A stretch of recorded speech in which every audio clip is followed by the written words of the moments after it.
temps de la faim. Nous sommes venus tels que nous sommes, mon Père. Il est vrai, nous ne comptons pas sur nous-mêmes. Nous ne comptons que sur ta miséricorde et ta bonté.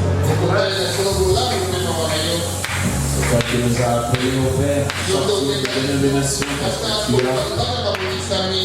tu as eu une pensée, parce que tu as un projet. Mais ce n'est pas l'homme, c'est toi. Voilà pourquoi ce soir, nous voulons nous écarter du chemin de la voie. Mais nous voulons nous sentir accompagnés. Nous voulons nous sentir conduits. Et que tu as dit là où 2 ou 3 sont venus en ton nom, toi tu es là. Alléluia. Merci Seigneur.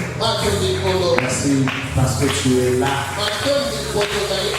Merci parce que comme seul Maïs, tu parleras jusqu'à nos cœurs. Et nous bondirons de joie à la fin. Disons que nos cœurs ne parlent dans le nom comme il parlait. Jésus-Christ étant le même hier, aujourd'hui, et Dieu. Ainsi est encore le même encore. Alléluia. Et la magnificence aussi. Nous allons se prier. Amen. Ok. Nous allons lire.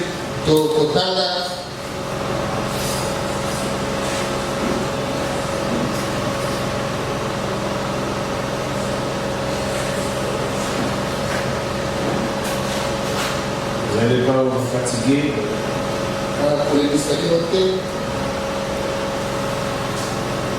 Demande 2 Pierre, parce qu'au fait, on n'a pas encore eu.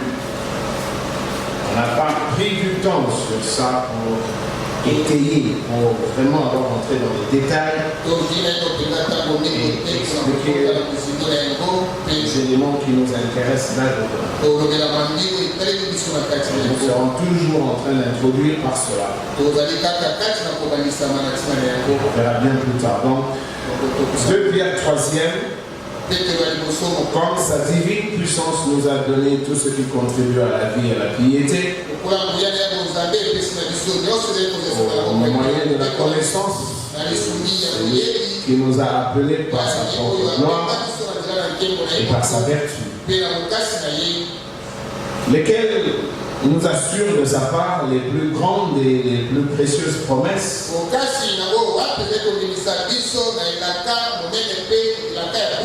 afin que par elles vous deveniez participants de la nature divine, en fuyant la corruption qui existe dans le monde par la convoitise. Je reviens une virgule, que le Seigneur bénisse avec sa parole peut vous mettre. Gardez vos Bibles ouvertes, nous allons. À cause de cela même, faites tous vos efforts. Mais la Bible dit déjà faites tous vos efforts. Ça veut dire que ce ne sera pas facile, ça va engager un combat. Comme on dit en français, de la perspicacité. Avoir de l'endurance. Et à cause de cela même, faites tous vos efforts pour joindre à votre foi la vertu. À la vertu, la science, la tempérance,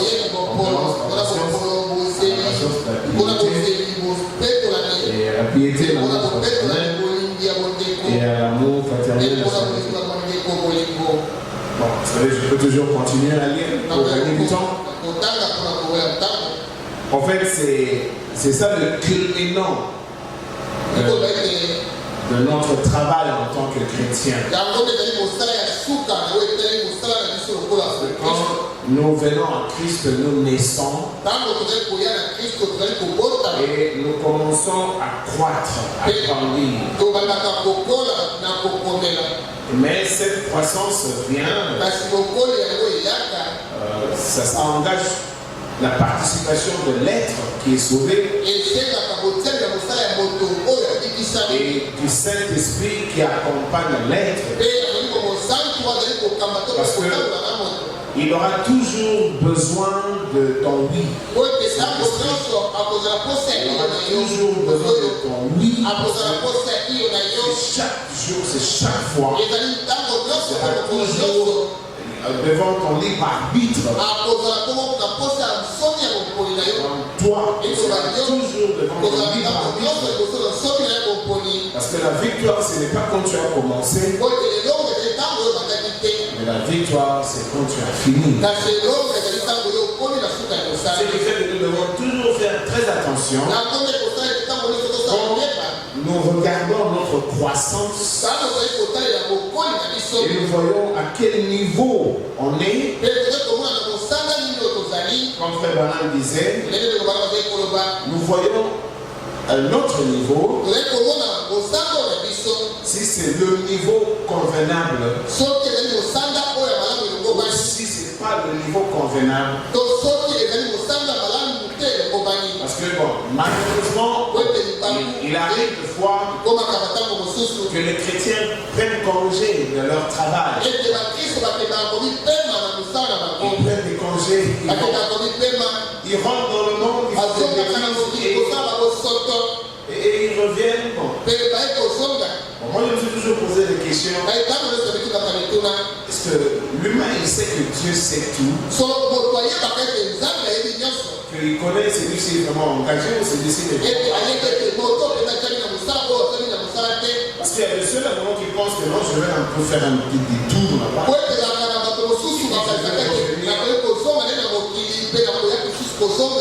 Par la suite. C'est vrai, mon frère, on a dit quelque chose comme dans nos réunions, nous essayons de voir si on est au niveau qui convient. Ce n'est pas le niveau. On essaie de courir un peu plus vite. C'est un combat de foi, il y a le haut et le bas. Donc le Saint-Esprit aura toujours besoin de ton oui. Telle tentation, le Saint-Esprit te rappellera la parole de Dieu. Devant une tentation.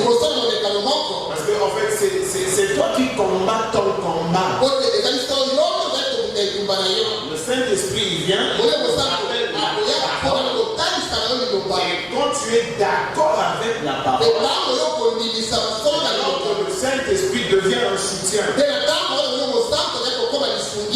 quand tu n'es pas d'accord avec la parole, celui-ci est attristé. Et tu vas consommer ton mal. Et tu penses que c'est bon. Et tu pourras même évoluer. Tu penseras que Dieu, avec le temps, a oublié. Oh, lui n'a pas oublié. Mais toi tu as oublié. Et lui il n'avance plus. Et il t'attend toujours à ce point. Jusqu'à ce que tu vas te repentir. Et c'est là tout le problème. La repentance. Surtout avec nous qui sommes dans le message du temps de la fin. La manière dont le prophète nous a présenté la vraie repentance. Ce n'est pas que tu vas voler un livre d'un ami et tu vas lui demander pardon à Dieu. Ce n'est pas que tu vas tricher avec le mari d'autrui ou la femme d'autrui. Et tu vas aller demander pardon à Dieu. C'est comme ça les églises, hein? Parce qu'en fait, ils se moquent du salut. Tu as volé de l'argent d'autrui. Tu vas aller demander pardon à Dieu. Tu as insulté quelqu'un. Tu vas aller demander pardon à Dieu. Mais ça, le temps de la fin est venu pour le dire que c'est pas ça. Tu vas aller vers la victime. Là où tu as volé le livre.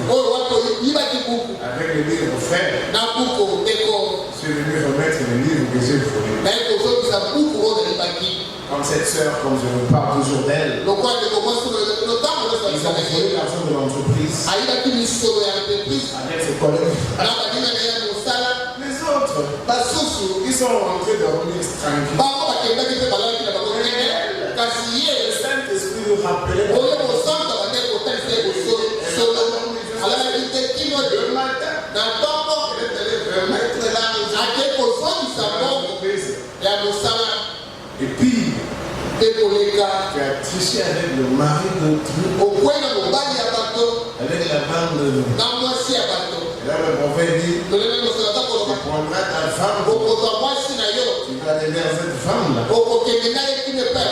Avec pardon devant ta femme.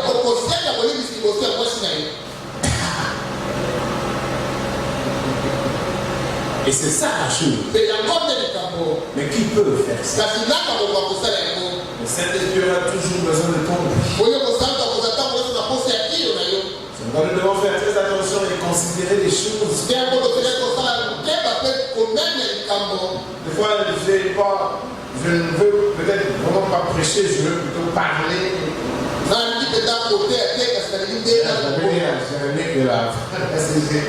J'ai senti que j'ai couru. C'était pas bien. On a même dit que je ne laissais pas le temps à Frère Cédric d'interpréter. De faire beaucoup de bruit. Excusez-moi. J'ai dit que bon, j'accompagnais sa lecture, c'était tout bon.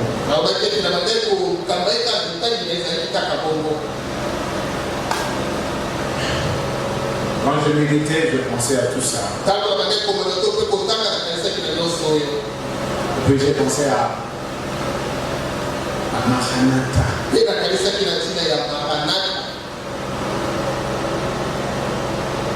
J'ai parlé à un frère qui vient d'avoir un bébé. Je lui ai dit, prends des photos. Il est en train de peindre la chambre qui ne reçoit pas le bébé. Tout ça là est préparé pour l'enfant. Il grandira. On sera à faire des grimaces. Parce qu'il est devenu un homme, tu le vois.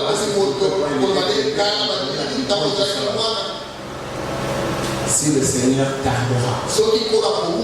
J'étais toujours en train d'ajouter si le Seigneur va tarder.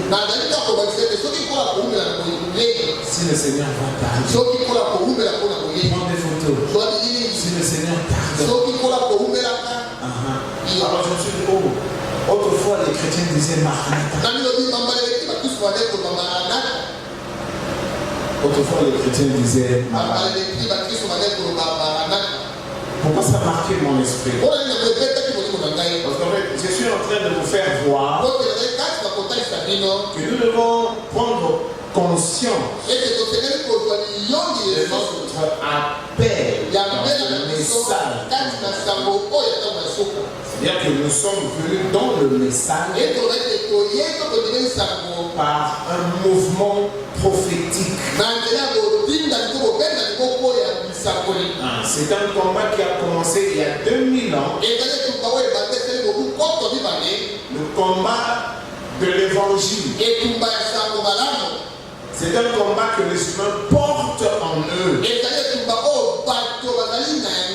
Et Dieu a reparti l'évolution de cette progression par différentes périodes. Chaque période, il accomplit une volonté. Mais quand on arrive maintenant à notre appel, c'est encore une autre volonté. L'idée est de vous sortir de l'esprit de la religion. Et que nous, on n'est pas appelés pour rester. Pour tout le temps venir écouter la parole et rentrer comme les églises en ont l'habitude. Non. Nous,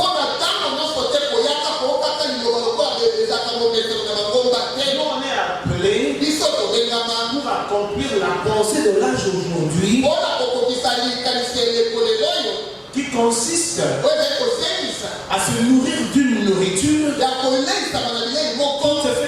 être spirituellement, non pas à la manière des protestants, et ils ne sont même pas d'ailleurs là.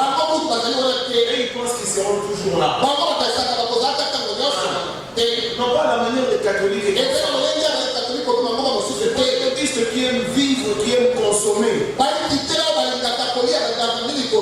Et je vous ai rappelé, à l'époque de Jésus, quand il est venu pour la première fois, il fallait qu'un peuple le reçoive. Mais ce n'était pas toute la religion. Ils étaient tous là religieux. Mais parce qu'ils ne captaient pas la vision, ils ne comprenaient rien. Prophétique du plan de la rédemption, le Messie était là. Mais ils n'en savaient rien.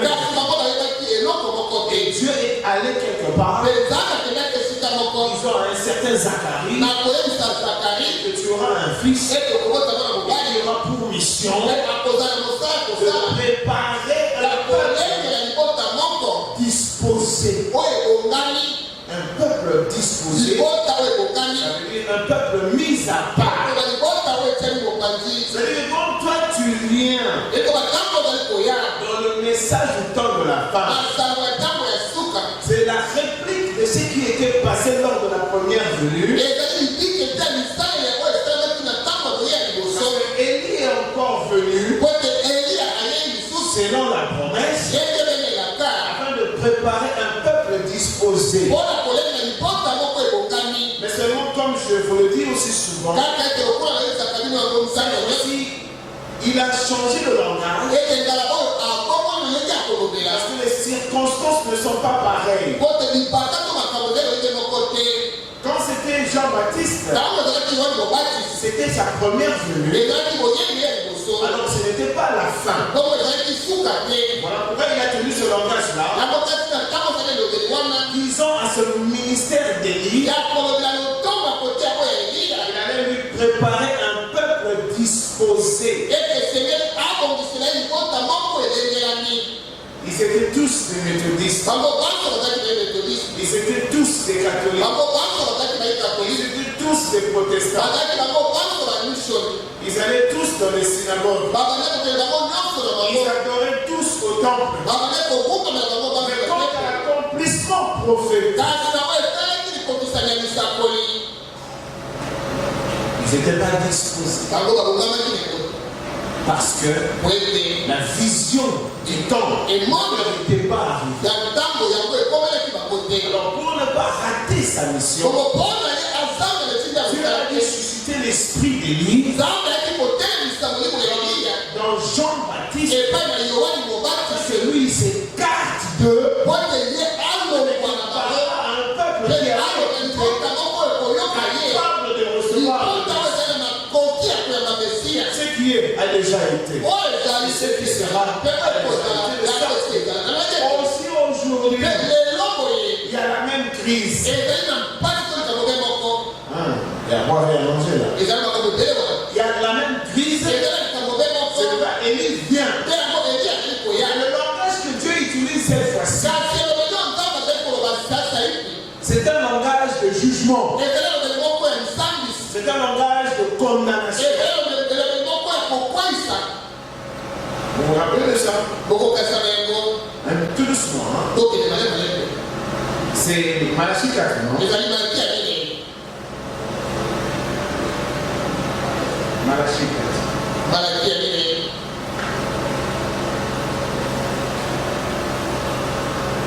À partir du 5e verset. Voici, je vous enverrai Élie, le prophète. Mais ça, ce n'est plus Jean-Baptiste. Parce que Jean-Baptiste, c'est Malachie 3. Ça, c'est encore une autre leçon. Voici, je vous enverrai Élie, le prophète, avant que le jour de l'Éternel n'arrive. Ce jour grand et redoutable. Redoutable. Disait ce jour grand et redoutable. De l'autre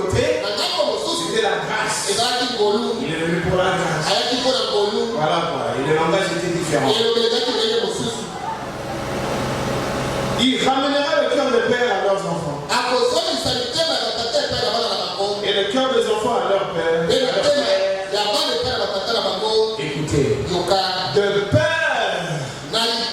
que je ne vienne frapper le pays interdit. De peur que je ne vienne frapper le pays interdit.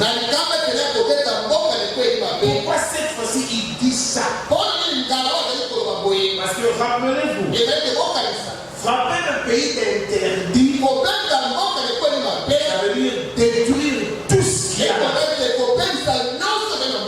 Quand vous faites la guerre avec Israël, Israël dit à son peuple, vous devez les frapper d'interdit. Il n'y a rien qui restera vivant.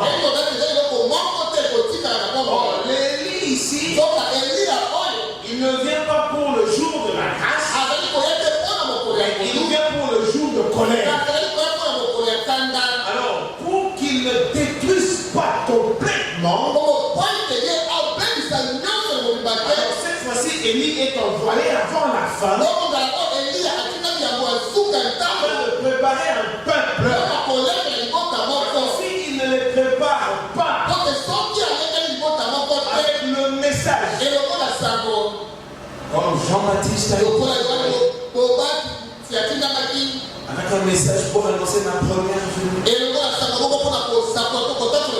Ton message annoncera ma seconde venue. De peur que cette fois-ci, Jésus ne monte pas à la croix.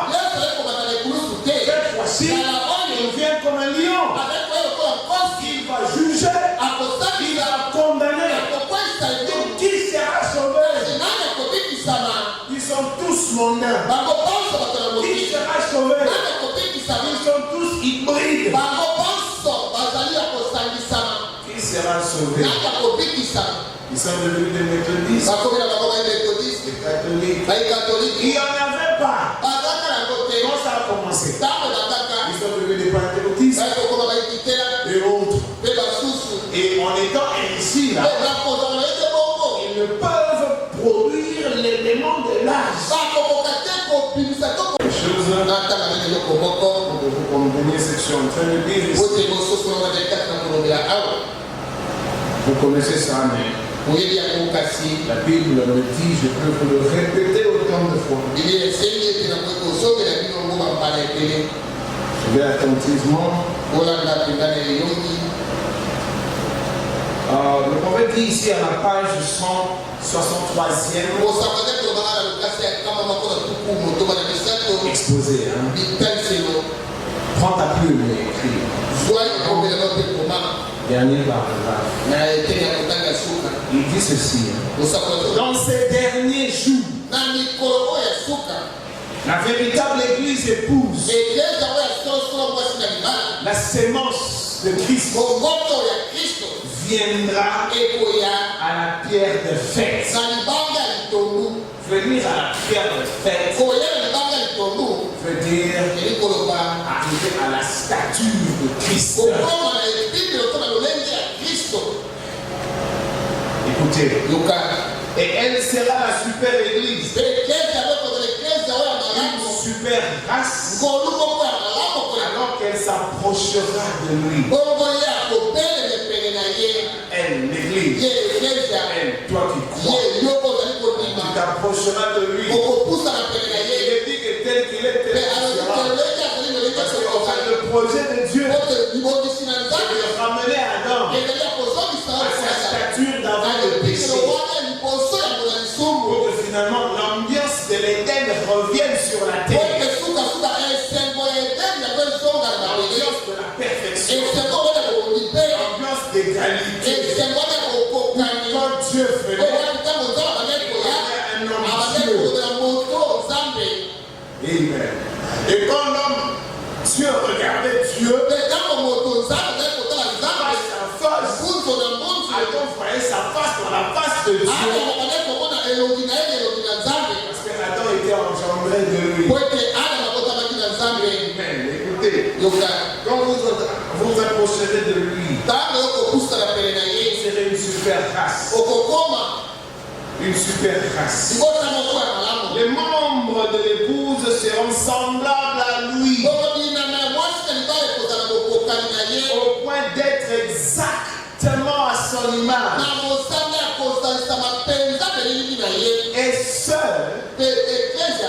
Et ceux-là ont vu d'être unis à lui. Ils seront un. Ils seront la manifestation même de la parole du Dieu vivant. Les églises, les dénominations ne peuvent pas produire ceci, car elles ne sont pas de la bonne sémence. Les églises, les dénominations, c'est-à-dire ils produiront leur credo et leur dogme, mêlés à la parole. Et ce croisement aboutit à un produit hybride. Voilà pourquoi Élie vient pour préparer un peuple disposé. Cette fois-ci, pour ne pas aller crier Élie à la Baksamatali, à la croix en train de verser de son sang. Cette fois-ci, c'est pour nous juger. C'est pourquoi, bien aimé, nous voulons être sérieux. Voilà pourquoi nous essayons de parler de ces choses. Nous sommes conviés à devenir participants de la nature divine. Ça, c'est un autre évangile. Ça, c'est une autre dimension. Nous devons prendre conscience. Nous soyons sérieux. La foi venant de ces crimes. Alors nous devons écouter. Donc nous sommes en train de parler de ceci. Comme j'ai dit, si le Seigneur t'a révélé, j'ai parlé à ce frère. Prends des photos. N'oublie jamais quand il est en train de prendre des photos. Si le Seigneur t'a. Si le Seigneur t'a. Pourquoi j'ai dit si le Seigneur t'a? Je dis mécaniquement, pratiquement. Nous disons si le Seigneur t'a. Mais les premiers chrétiens disaient Maranatha. Parce que Jésus revient. Mais or, on est arrivé au bout du chemin. Et c'est toi et moi qui arrivons là. Donc nous ne sommes pas des chrétiens ordinaires. Super race. La pierre fêtière. Toutes ces choses, vous n'écouterez pas ça là dans des églises. Ils vont vous prêcher doctrine.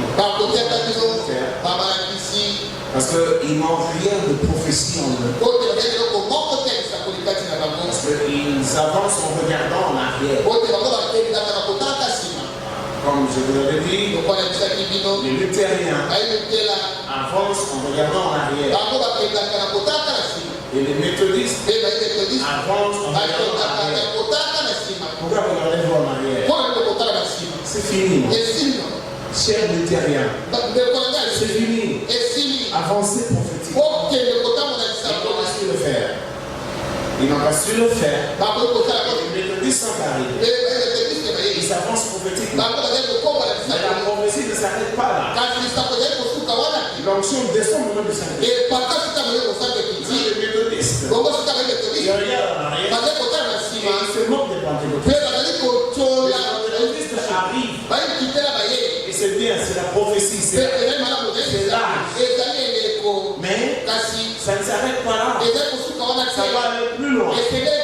Mais le message arrive au milieu d'eux. Et ils préfèrent rester pentecôtistes. l'onction, l'heure étant suffisante. Et il se moque du message du temps de la fin. Maintenant, pourquoi toi tu es la fin? Parce que c'est dans le message qu'on nous enseigne à propos de la stature de l'homme parfait.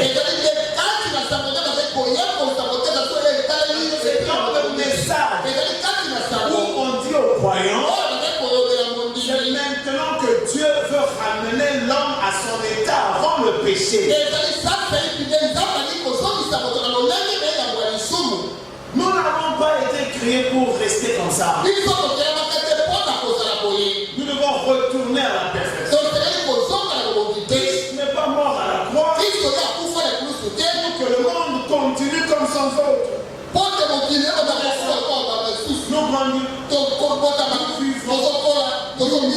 Nous grandissons, ils vont naître, ils vont grandir, comme si c'était ça la volonté parfaite de Dieu.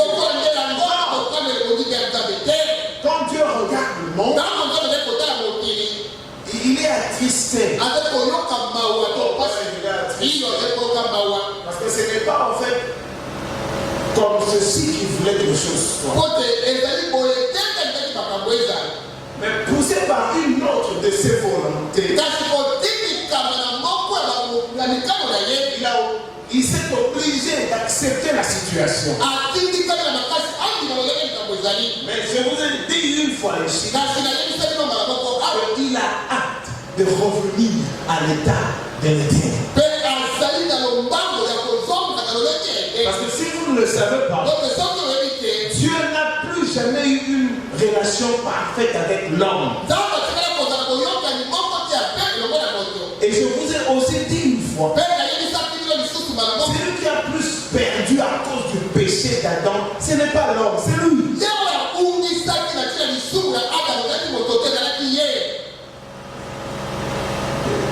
Et c'est pourquoi, quand il est descendu là, il a cherché Adam.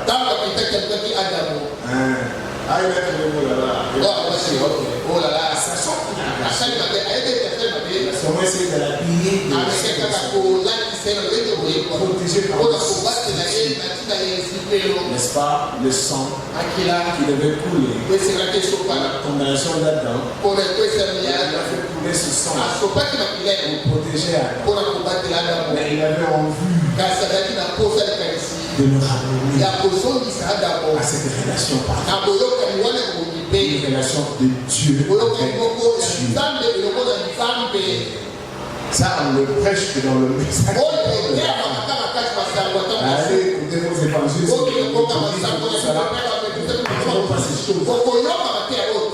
Nous sommes en train de partir. Si le Seigneur tarde, je disais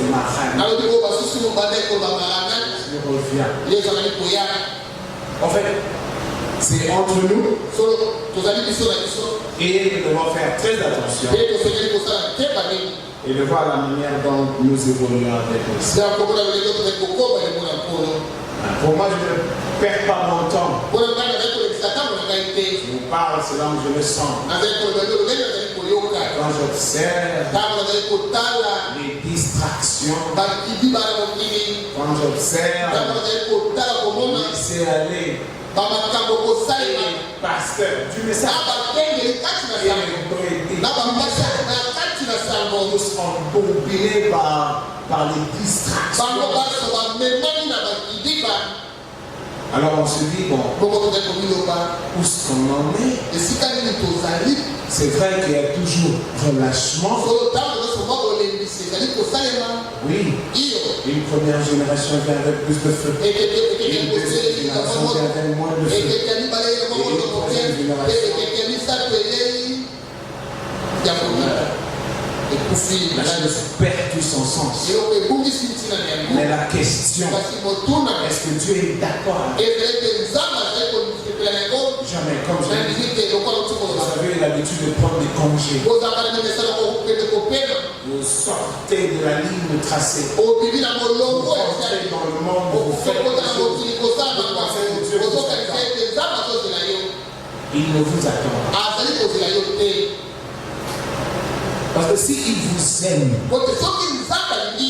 il ne vous permettra pas de rentrer un peu dans facilité, dans la liberté de faire des choses et rentrer après.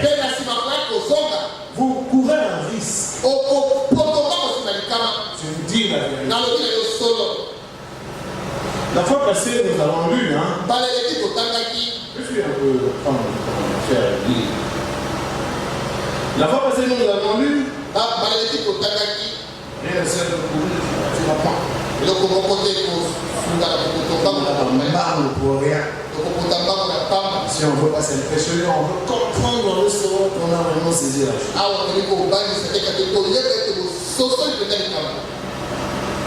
Les conditions pour l'enlèvement. On parle des conditions qui n'ont rien à voir avec les déclarations d'être chrétien. C'est ce que nous essayons de voir. Tu as lu où c'est Matthieu 4. Bon, en tout cas, vous allez me supporter. On me dit que la lecture, ça fait dormir les gens. Si tu es vraiment vrai, tu sais que les épaules dormir. Tu n'as pas raison. Hein? Pendant qu'on fait la lecture, et toi tu dors. Tu n'as pas raison. Ok, on reprend la lecture là. Parce que la fois passée, c'était trop rapide. Vas-y un peu, s'il te plaît. Matthieu chapitre 13. Il faut le prendre hein, quand il fait la lecture. Vas-y. Je commence à partir du 4e. Commençons à partir du 1er verset. La Bible dit: ce même jour, Jésus sortit de la maison et s'assit au bord de la mer. Une grande foule s'étant rassemblée auprès de lui. Il monta dans une barque et il s'assit. Toute la foule s'éteignait sur le rivage. Il leur parla en parabole sur beaucoup de choses et il dit: un semeur sortit pour s'aimer. Comme il s'aimait, une partie de la semence tomba le long du chemin. Les oiseaux vinrent et la mangèrent. Une autre partie tomba dans les endroits pierreux où elle n'avait pas beaucoup de terre. Elle leva aussitôt parce que ne pas rester profond. Mais quand le soleil parut, elle fut brûlée et sécha, faute de racines. Une autre partie tomba parmi les épines. Les épines montèrent et l'étouffèrent. Une autre partie tomba dans la bonne terre. Elle donna du fruit, un 20, 100, un autre 60, un autre 30. Ok, non, c'est bon. Bon, maintenant, 13, 16, le 16e. Mais heureux sont vos yeux, parce qu'ils voient, et vos oreilles, parce qu'elles entendent. Je vous le dis en vérité, beaucoup de prophètes et de justes ont désiré voir ce que vous voyez, elles ne l'ont pas vu. Entendre ce que vous entendez, elles ne l'ont pas entendu. Elles ne l'ont pas entendu. Les prophètes, le Sauveur, tous ces prophètes parlaient de lui. Et ils savaient qu'il venait pour le salut de l'humanité. Mais ils ignoraient la manière dont les choses allaient se passer. Ils désiraient voir tout ça. Et ils savaient que quand il vient, il va nous dire des choses qui vont nous permettre de rentrer dans ce royaume. voyez, c'est-à-dire lui, Jésus, est la manifestation des œuvres de son ministère. D'entendre ce que vous entendez, c'est-à-dire les directives. Bon, vous pouvez entendre cette parabole comme si vous l'entendiez depuis votre enfance. Mais c'est ici la porte pour le salut de ton âme.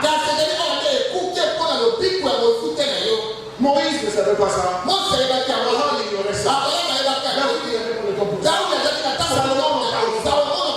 Mais toi, tu connais maintenant ce qu'il faut. Le combat pour arriver à. Donc il nous montre comment nous devons nous tenir. Et il nous ouvre l'intelligence au fait qu'on fasse attention. Parce que plus bas là-bas, il nous explique la parabole. Il y a des fois les gens se fatiguent parce qu'ils attendent. D'autres rattrapent maintenant si charnel qu'ils sont. Et quand ils rattrapent maintenant, c'est toujours lié au sexe. Jeunesse. Alors, boum, ils se mettent à courir. Ils vont courir dehors. Ils mettent les sœurs en Christ. Et les sœurs en Christ, les sœurs en Christ. Tu peux lire, s'il te plaît? Tu vas lire. Écoutez ce que signifie la parabole du Seigneur. Lorsqu'un homme écoute la parole du royaume et ne la comprend pas, le malin vient et enlève ce qui a été semé dans son cœur.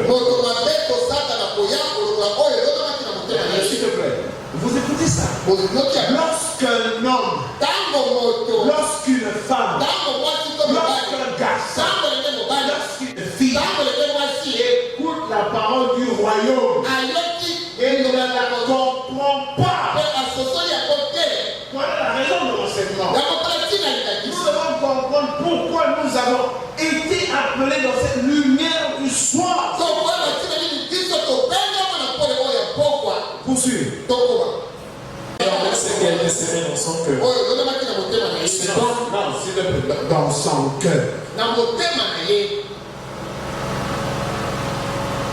N'est-ce pas bizarre de voir des gens et tout ça, c'est le plaisir de la vie. C'est parce qu'ils n'ont pas compris. Poursuivre.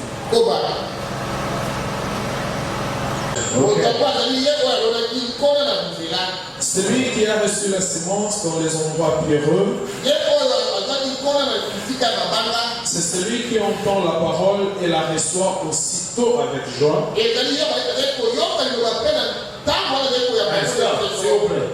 Il reçoit avec joie. Il est quand même convaincu de la raison de la joie. Mais ce n'est qu'un début. Ce n'est pas une fin. Pour que le début arrive à la fin, il faut combattre. Poursuis, s'il te plaît. Mais il n'a pas de racine. Oh, il n'a pas de racine. Et dès que survient une tribulation ou une persécution à cause de la parole, il y trouve une occasion de chute. Et tu trouves une occasion de chute. Comme je dis, mieux vaut la fin d'une chose que son début. Quand vous combattez à côté de Jésus, vous devez aller jusqu'au bout.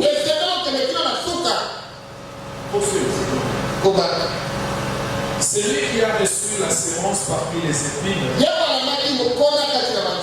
Surtout celui-là, c'est celui qui entend la parole, mais en pile les soucis du siècle et la séduction des richesses étouffent cette parole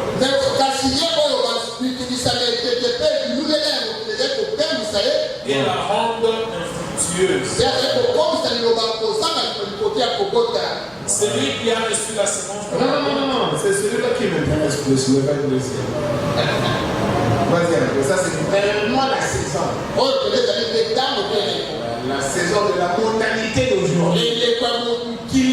La saison des réseaux sociaux. Où la bêtise est mise à la portée de tout le monde. Les petits enfants, non.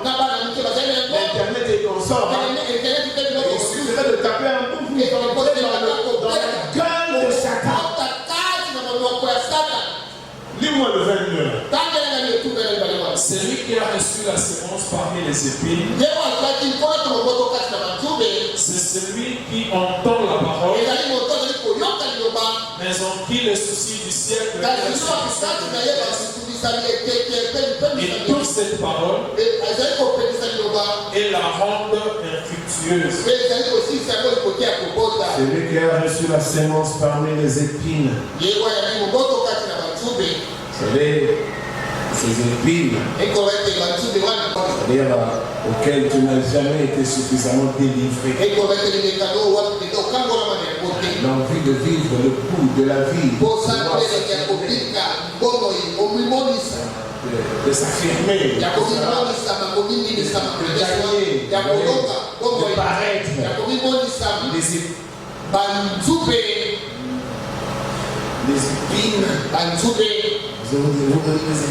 C'est ça,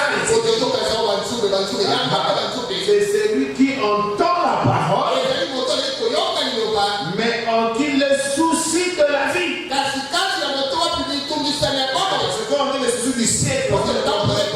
Les soucis de la vie et la séduction des richesses étouffent cette parole et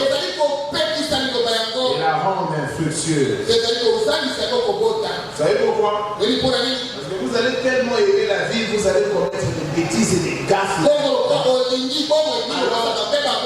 Vous aurez votre conscience surchargée. Vous êtes plein de mauvaises actions.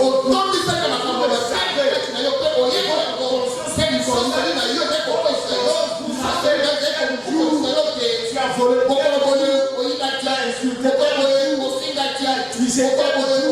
tu t'étais suivi. Comment tu vas intercéder? Comment tu vas produire? Tu ne produiras pas. Tu sais qu'on ne t'écoutera pas. Parlons de ceux qui ont reçu la vérité. Parlons de ceux qui ont reçu la vérité.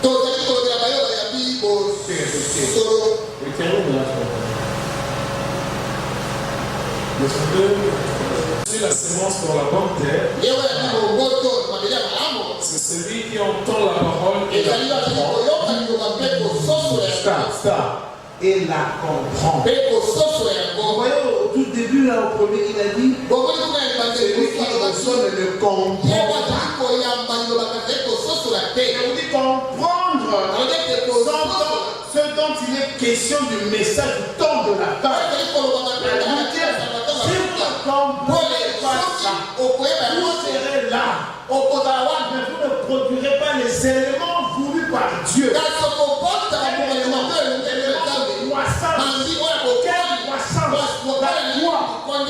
La vertu, la connaissance, la passion, la tempérance, la piété, et ainsi de suite.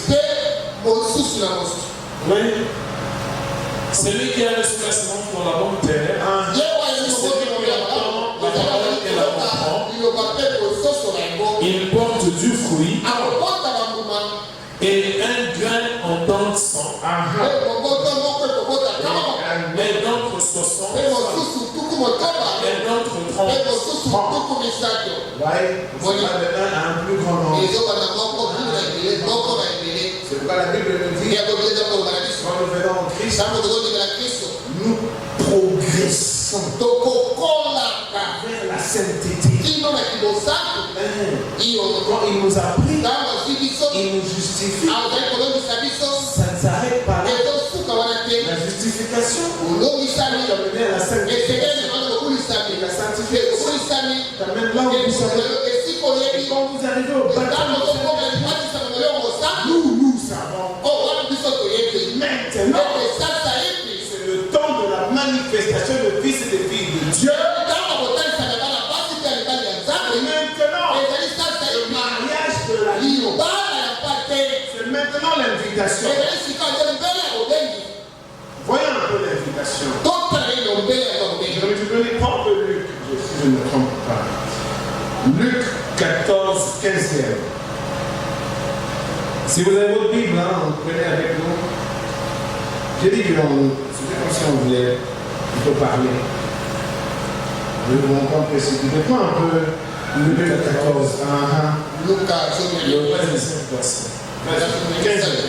Un de ceux qui étaient à table, Mais écoutez, hein, après avoir entendu ces paroles, dit à Jésus, heureux celui qui prendra son repas dans le royaume de Dieu. Et Jésus lui répondit, un homme donna un grand souper et il invita beaucoup de gens. À l'heure du souper, il envoya son serviteur dire au conviés, venez, car tout est déjà prêt. Mais tous unanimement se mirent à s'excuser. Le premier lui dit, j'ai acheté un champ et je suis obligé d'aller le voir. Excuse-moi, je te prie. Un autre dit, j'ai acheté 5 paires de bœufs et je veux les essayer. Excuse-moi, je te prie. Un autre dit, je viens de me marier et c'est pourquoi je ne puis aller. si vous suivez bien cette lecture, je vous avais dit la fois passée, là, Dieu lui-même avait dit aux Israélites, n'envoyez pas à la guerre quelqu'un qui vient de se marier. Parce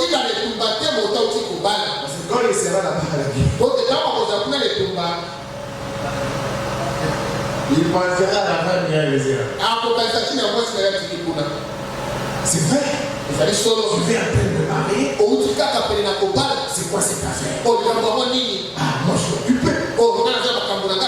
Le mariage, c'est pas moi, c'est Dieu lui. Donc en fait, ce sont des excuses qui peuvent se justifier.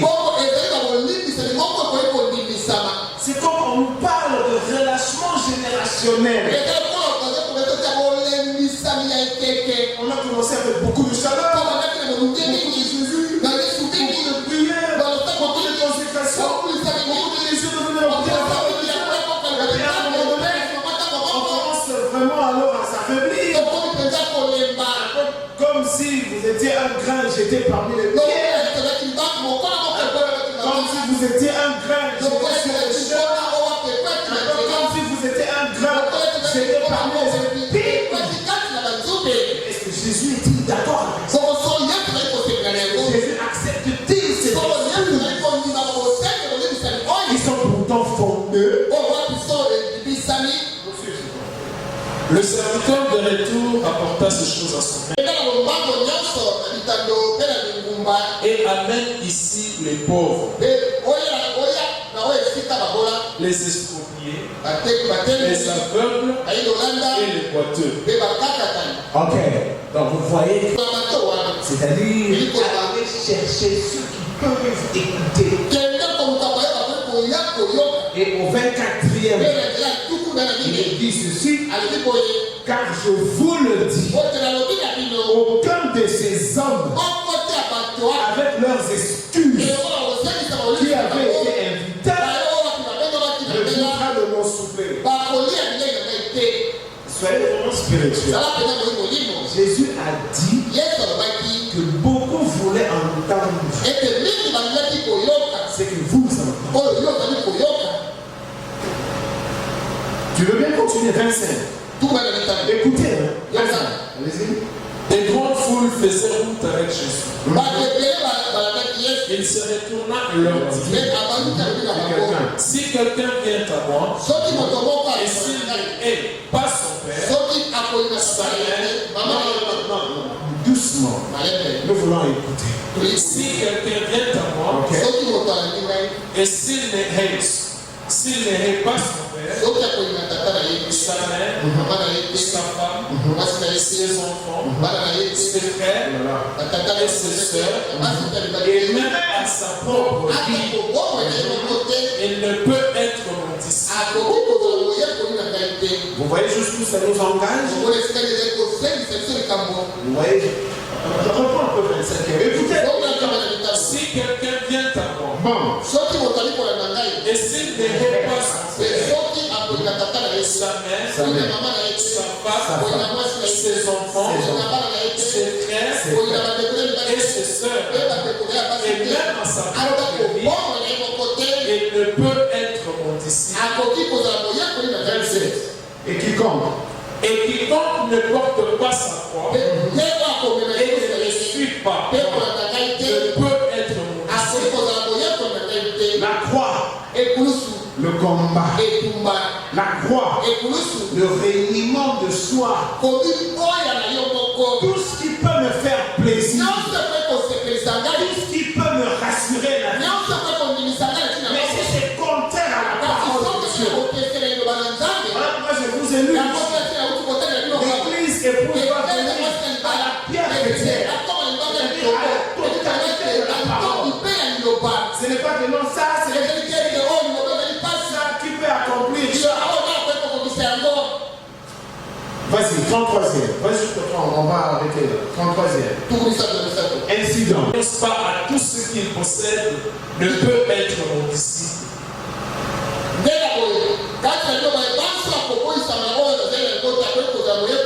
Est-ce que vous comprenez? Parce que plus haut là-bas, ils se sont bien se justifier. Je n'ai pas un bon salaire. Je ne sais que faire, il faut vous. Je n'ai plus le temps pour la parole. Ici, quand vient au souper, c'est-à-dire entrer dans le combat de l'heure. Entrer dans le combat de l'heure, c'est surveiller tout le temps. C'est surveiller chaque fois. Et ce, c'est par rapport à la vie. Les choses que nous aimons faire. Les choses que nous voulons poursuivre. La manière dont on veut que les gens nous voient. Cette fois, ça nous pousse à briser la parole de Dieu. C'est ce que la parabole veut dire. Il n'a pas le temps. Il a eu un crédit à la banque. Il va devenir un businessman. Il n'a pas le temps. Il vient de se marier. Écoutez ce que le Seigneur dit vers le fond. Et là, ça c'est vraiment crucial. Non, crucial, c'est déterminant. C'est la fin. 34, s'il te plaît. Tout doucement. Le sel. Le sel est une bonne chose. Mais si le sel perd sa saveur, avec quoi l'assaisonnera-t-on? Il n'est bon ni pour la terre, ni pour le fumier. On le jette dehors. Que celui qui a des oreilles pour entendre. Moi, quand j'ai vu ça, je me suis dit, ok, le sel est une bonne chose. Mais si le sel perd sa saveur, le chrétien avec l'onction, le sel avec sa saveur, le chrétien avec l'onction. L'onction, c'est-à-dire cette présence de Christ qui te fait aimer la parole de Dieu, qui te fait détester tout ce qui est contraire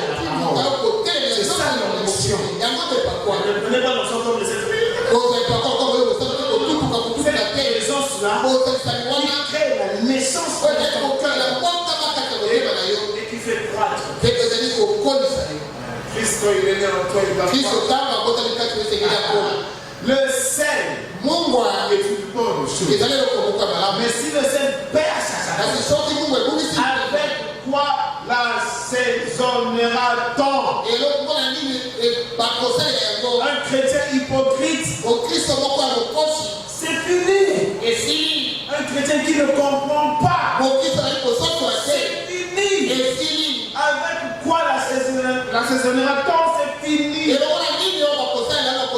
Il n'est bon ni pour la terre, ni pour le ciel. On le jette dehors. Dehors, là où il y aura des grincements dedans. C'est toujours dans Luc, hein? 25e chapitre. On va peut-être s'arrêter là. Luc 25e. Oh, je vois que tu es branché. Je peux perdre la face. Bon, donc, 14. Non, Amen. Le 27 jusqu'au 33. Ah oui, c'est ce que je voulais qu'on lise. Et c'est ce qu'on a lu ici. Hein? Ah oui, non, parce que je voulais lire là où il était écrit que quand quelqu'un met la main dans la charrue et qu'il regarde en arrière, il n'est pas c'est lui qui disait Seigneur, je veux te suivre, mais laisse-moi aller enterrer mon père. Il a dit, ton père c'est un mort. Ah non, laisse-moi aller dire au revoir. Il dit c'est lui qui met la main à la chair. Il n'est pas dit. Bon, quand je vous fais passer dans tout ça, c'est pour vous faire voir l'avertissement. Parce que le prophète dit Dieu avertit toujours.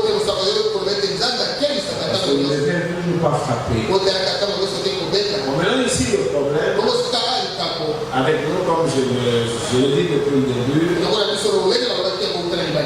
c'est que chacun doit spirituellement produire. Pourquoi vous venez ici le mercredi? Pourquoi vous venez ici le vendredi? Pourquoi vous venez ici le dimanche? Pourquoi vous allez à l'église? Pourquoi? Alors si vous ne le savez pas, étant dans le message du temps de la femme, où il y est dit, de peur que je ne vienne frapper le pays d'interdit. Pourquoi vous venez ici? Est-ce que vous savez dans quel temps nous vivons? Pendant que vous qui êtes dans la lumière, vous dormez étant dans la lumière. Mais la prophétie poursuit son bonhomme de chemin. Est-ce que vous savez même qu'il y aura un troisième pour le compte de l'épouse? Quand le temps va arriver, Dieu doit vous reconnecter à lui. Ça sera un combat. Et que vous savez que le monde est en train d'évoluer. Ils évoluent en faisant des choses qui les amènent effectivement à toucher le sommet de là où ils doivent arriver. Le monde est en train de faire des démarches de manière à atteindre le sommet où ils vont dire paix et sûreté. Vous ne le savez pas. Il y a des alliances et des négociations ici. Dans la politique et dans la religion. Vous ne le savez pas. Prenons l'église catholique. Hier, ils étaient comme les homosexuels. Aujourd'hui, ils sont d'accord avec les homosexuels. Et puis encore, aujourd'hui,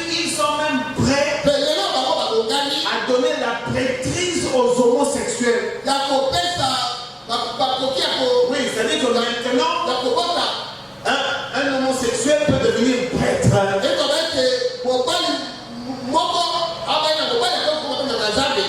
les homosexuels, ils peuvent devenir aujourd'hui des prêtres. Donc si vous n'êtes pas en train de voir cette descente aux enfers ou monter vers le sommet, le mal. Et ça a tellement fait un tollé là-bas. Alors il fallait que les prêtres viennent pour expliquer la décision du Vatican. Bon, je ne vais pas rentrer là-dedans. Est-ce que vous savez qu'il y aura un temps où ils vont nous empêcher de nous réunir? Et ça, c'est lié avec la progression du programme d'aujourd'hui. Toi et moi, nous avons entendu le cri de commandement. Nous avons entendu la voix de l'archange. Nous avons entendu le son de la trompette. Toi et moi, nous avons entendu le cri de commandement. Nous avons entendu la voix de l'archange. Nous avons entendu le son de la trompette. Tous ces éléments prophétiques, nous les avons au milieu de nous. La voix de Dieu en cet âge ici, tous ces éléments, nous nous nourrissons de cela. Pourquoi c'est toi qui écoutes ça et qui ne prends pas position?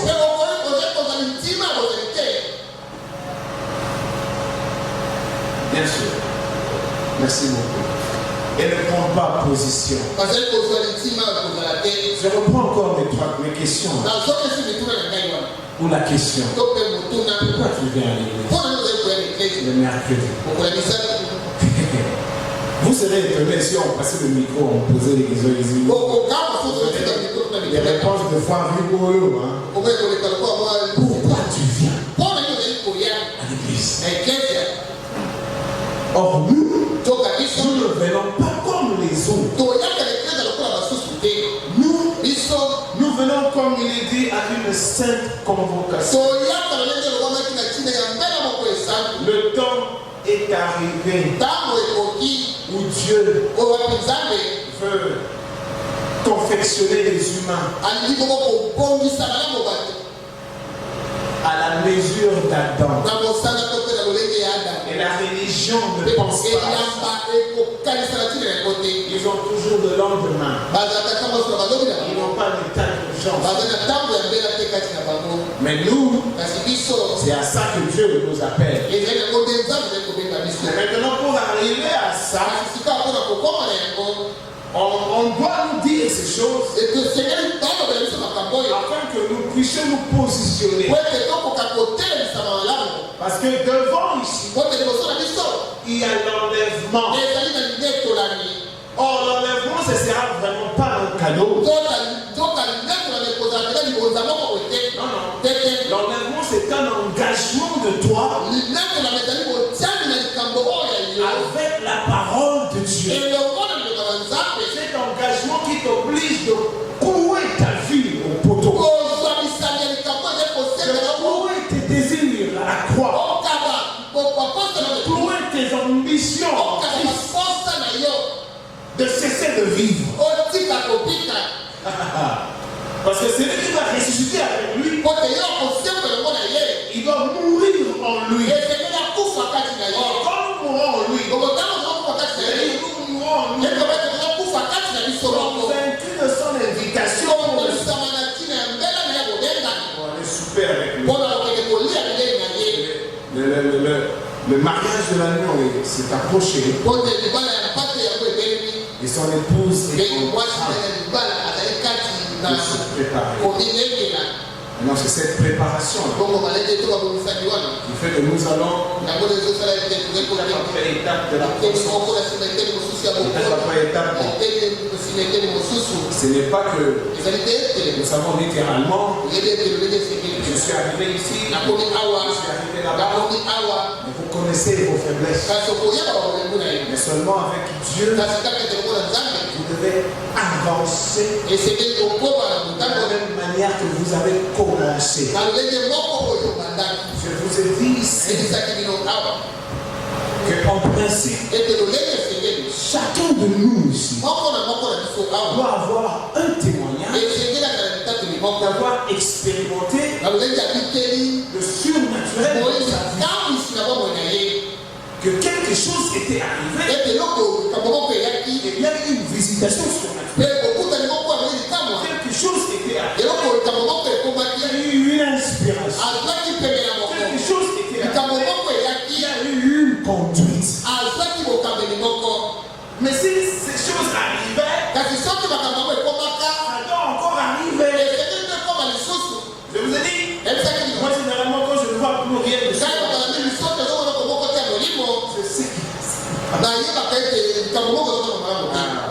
je sais que c'est pour. Et je me pose des questions. Je veux connaître. Parce qu'en principe, Dieu ne s'arrête pas. Il s'arrête. C'est parce qu'il y a une négligence de notre part.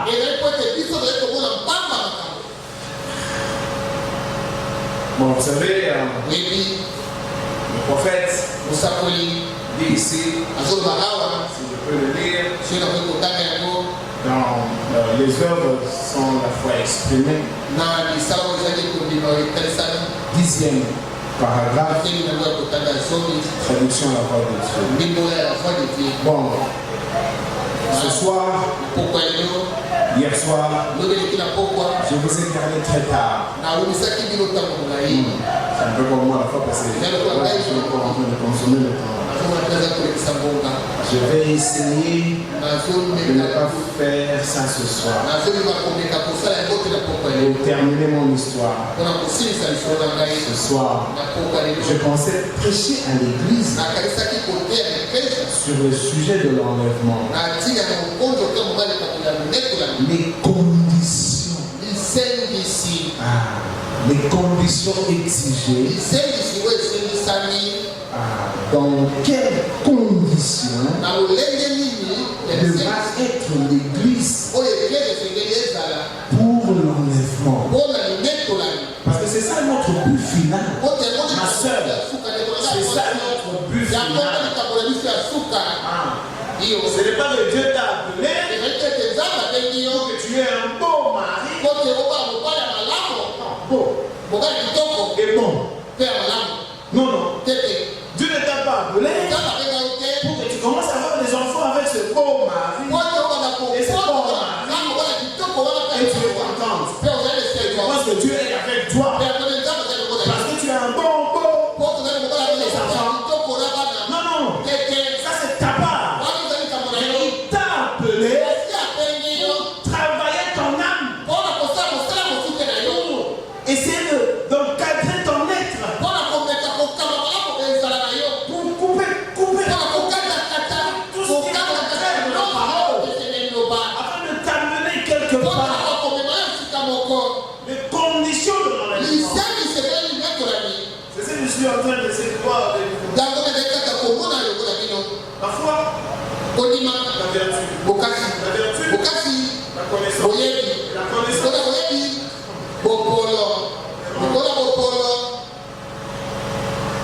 Jusqu'où vous devez arriver à la piété.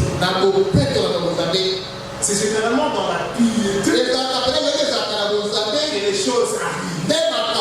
Il a dit, vous demeurez dans ma parole. Alors vous demanderez, je vous exaucerai. Pour être exaucé, vous devez demeurer. C'est lui qui a protégé la foi. C'est lui qui protège la foi. La tempérance, la patience. Il en arrive à la toute éthique. Une consécration totale avec Dieu. Ce n'est pas que vous devenez sale. Là vous devez être. Vous n'êtes pas encore là. Mais c'est que vous étiez là. La menteuse, le penseur, le voleur, le colérique.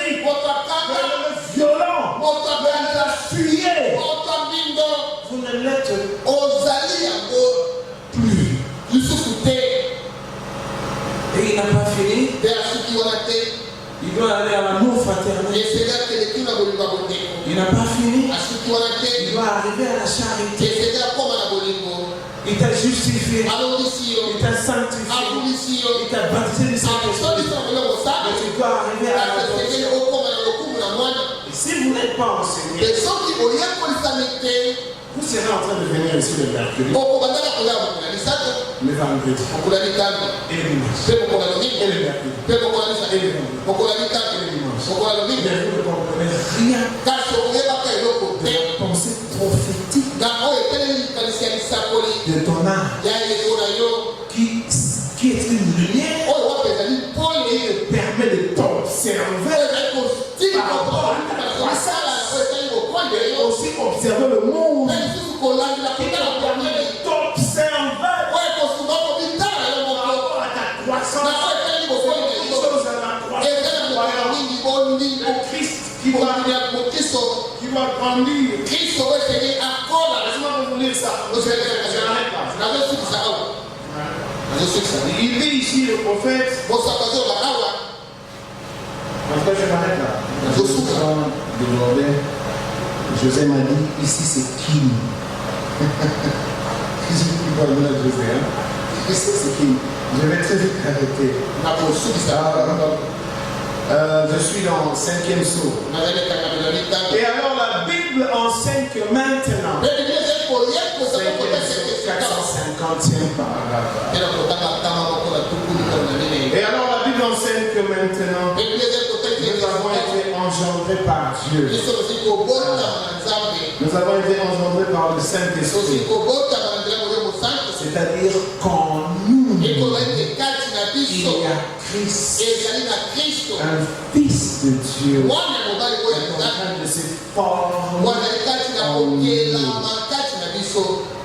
Et pourquoi il se forme? C'est pour nous rassurer. C'est corps d'occasion ici. Ce corps condamné ne pourra jamais hériter du royaume. Alors il vient en proposition. Il est en train de croître. Et il croîtra jusqu'à ce que ton âme sera possédée pleinement dans lui.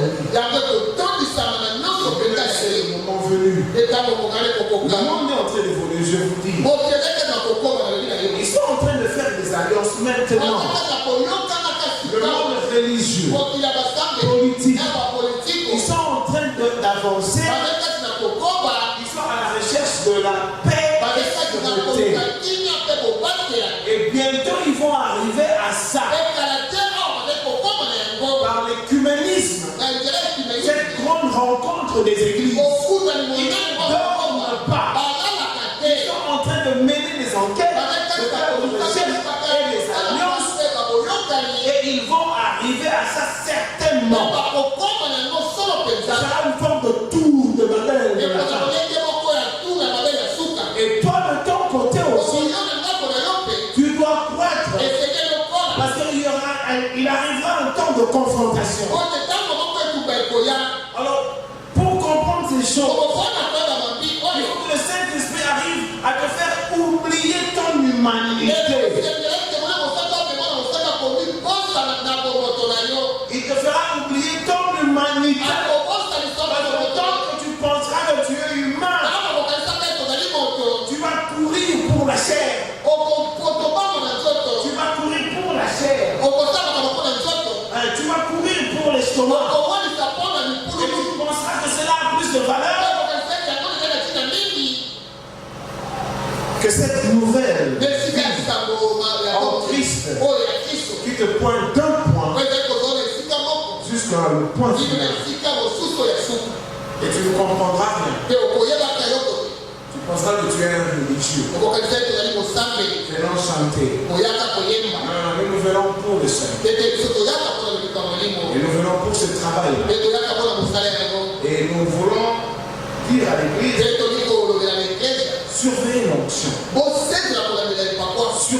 conviction. Surveille ta vie. Surveille ta vie. Contrôle tes envies. Mets la parole de Dieu en premier lieu. Nous allons essayer de continuer plus. Applaudissez pour le Seigneur.